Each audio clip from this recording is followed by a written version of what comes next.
Hollywood silver screen presenting the guilty. कहानी की शुरुआत जो बेलर को दिखाते हुए होती है, जो कॉल पर बात कर रहा होता है, जो इमरजेंसी डिपार्टमेंट 911 में एज ए कॉल ऑपरेटर काम करता है और यहाँ पर नाइट शिफ्ट करता है। जो पहले एक पुलिस डिटेक्टिव हुआ करता था, लेकिन 8 महीने पहले कुछ ऐसा हुआ था जिससे जो का डिमोशन हो गया और उसे कॉल सेंटर में काम करना पड़ रहा है। इसी वजह से जो पर एक कोर्ट केस भी चल रहा है। अगले ही दिन केस की आखिरी सुनवाई होने वाली होती है, जिसमें अगर जो के खिलाफ कोई भी सबूत नहीं मिलता है तो वो ये केस जीत जाएगा और उसको वापस अपनी डिटेक्टिव वाली पुरानी जॉब मिल जाएगी। इस केस के कारण जो की पत्नी जेस बेलर अपनी बच्ची के साथ अलग रहने लगती है। इसी बीच हम देखते हैं कि जो अपनी बेटी से बात करने के लिए जेस को फोन करता है, पर जेस फोन नहीं उठाती। जो इन सब से थक जाता है और एक कॉफी का ब्रेक लेता है। कॉफी पीने के बाद जो जब वापस जाता है तो उसे एक औरत का कॉल आता है। वो औरत अपना नाम एमिली बताती है। एमिली अपने बेटे का नाम लेकर रो रही होती है और ऐसे बात करती है कि जैसे उसने अपने बेटे को फोन लगाया है। जो को ये सब मजाक लगता है, क्योंकि लोग अक्सर इस तरह के झूठे फोन करते रहते हैं। जो कॉल काटने वाला होता है, पर तभी उसको एक आदमी की आवाज सुनाई देती है जो एमिली पर चिल्ला रहा होता है। अब जो को लगता है कि उस आदमी ने एमिली को किडनैप किया है। जो एमिली से कहता है कि वो समझ चुका है कि तुम मुसीबत में हो। अब जो उससे कुछ सवाल पूछता है, जिसका जवाब एमिली को हाँ या फिर ना में देना होगा, ताकि किडनैपर को शक ना हो। जो एक एक करके एमिली से जानकारी लेना शुरू कर देता है, जिससे उसे पता चल जाता है कि एमिली के किसी अपने ने ही उसे किडनैप किया है और वो उसे व्हाइट कलर की वैन में शहर से बाहर ले जा रहा है। पर जो को एमिली की एग्जैक्ट लोकेशन नहीं पता होती है, इसलिए जो कॉल को होल्ड पर रख देता है और हाईवे पेट्रोलिंग टीम को कहता है कि शहर से बाहर जाने वाले सभी रास्ते बंद कर दो और वहाँ से निकलने वाली सभी व्हाइट वैन की तलाशी लो। जिस पर पेट्रोलिंग टीम वाले कहते हैं कि ऐसा करना पॉसिबल नहीं है, क्योंकि पूरे शहर में इमरजेंसी की सिचुएशन है। पास के जंगल में आग लगने की वजह से सभी लोग अपनी गाड़ियों से जल्दी शहर से बाहर निकलना चाहते हैं और हम किसी एक की जान बचाने के लिए सभी की जान को खतरे में नहीं डाल सकते। किसी भी तरीके से हाईवे को बंद नहीं किया जा सकता है। अब जो परेशान हो जाता है, तभी उसको एमिली का कॉल आता है और एमिली जो से बात करते समय गलती से वैन शब्द का इस्तेमाल कर लेती है, जिससे किडनैपर को एमिली पर शक हो जाता है और वो आदमी उससे फोन छीन लेता है। अब जो को चैन की सांस तभी आएगी जब वो एमिली को बचा लेगा और इसके लिए जो को एमिली की गाड़ी का नंबर चाहिए। जो एमिली के मोबाइल नंबर को पुलिस के डेटाबेस में डालता है, जिससे एमिली के घर का एड्रेस और घर के मोबाइल नंबर का पता चल जाता है। जो उस नंबर पर कॉल करता है तो फोन 5 साल की एक छोटी बच्ची उठाती है, जो कि एमिली की बेटी होती है, जिसका नाम एबी है। वो डरी हुई है और जो को बताती है कि घर पर कोई नहीं है, सिर्फ वो है और उसका छोटा भाई ओलिवर, जो कि अभी सो रहा है। वो जो को ये भी बताती है कि थोड़ी देर पहले उनके पिता भी घर आए थे, जिनका नाम हेनरी फिशर है, और उनके हाथ में एक चाकू था। फिर वो एमिली को अपने साथ लेकर कहीं चले गए। इससे जो को पता चल जाता है कि एमिली को उसके एक्स हस्बैंड हेनरी ने ही किडनैप किया है।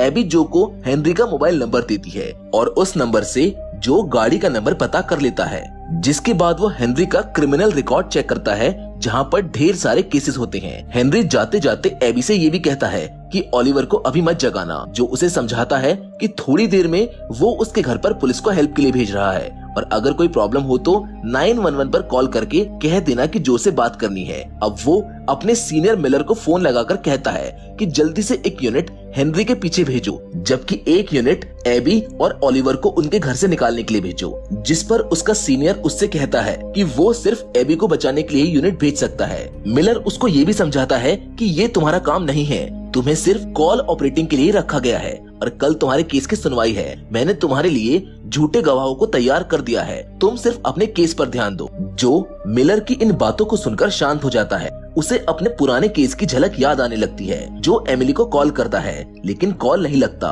फिर वो अपनी वाइफ जेस को कॉल लगाता है और उसको सुबह कोर्ट आने के लिए कहता है। जेस झूठी गवाही देने के लिए पहले तो राजी नहीं थी, फिर जो के बार बार कहने पर और उसकी मानसिक हालत पर तरस खाकर वो गवाही देने के लिए हाँ कर देती है। जो की लाइफ में काफी अकेलापन है और जो किसी से भी ज्यादा बात नहीं करता है। जो एमिली की कॉल का इंतजार करता है, लेकिन जब एमिली का फोन नहीं आता तो वो सीधा हेनरी को फोन लगाता है, लेकिन हेनरी के फोन उठाने पर उसकी आवाज से ऐसा बिल्कुल भी नहीं लग रहा था कि वो एक क्रिमिनल है। जब हेनरी बातों को गोल गोल घुमाने लगता है तो जो उससे सीधा पूछ ही लेता है कि तुम एमिली को किडनैप करके कहाँ ले जा रहे हो। पर तभी हेनरी फोन काट देता है। अब जो अपने कलीग ऑफिसर रिक को फोन करता है, जो कि नशे की हालत में एक बार में बैठा होता है, जो उसे समझाता है कि उसे ज्यादा शराब नहीं पीनी चाहिए क्योंकि उसे कल कोर्ट में गवाही देनी है। लेकिन तभी रिक फोन पर जोर जोर से रोने लगता है और कहता है कि वो काफी डर गया है क्योंकि उसे कोर्ट में झूठी गवाही देनी है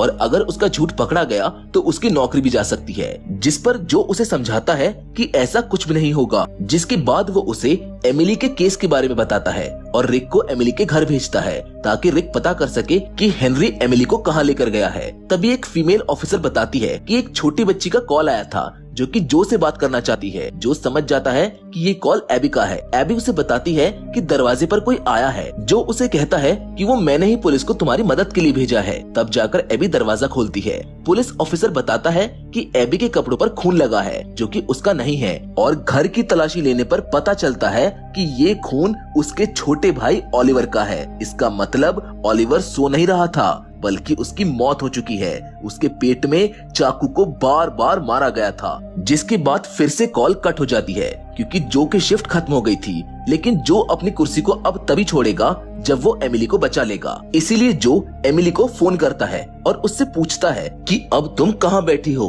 और हेनरी कहाँ पर है। एमिली कहती है हेनरी गाड़ी चला रहा है और मैं उसके पास आगे की सीट पर बैठी हूँ। फिर जो पूछता है कि क्या हेनरी ने सीट बेल्ट लगा रखी है। तब एमिली जवाब देती है नहीं। जो कहता है कि सबसे पहले तुम अपना सीट बेल्ट लगाओ और बाद में हैंड ब्रेक को खींच दो। जब एमिली ऐसा करती है तो कार क्रैश नहीं होती और हेनरी एमिली को कार में पीछे डाल देता है।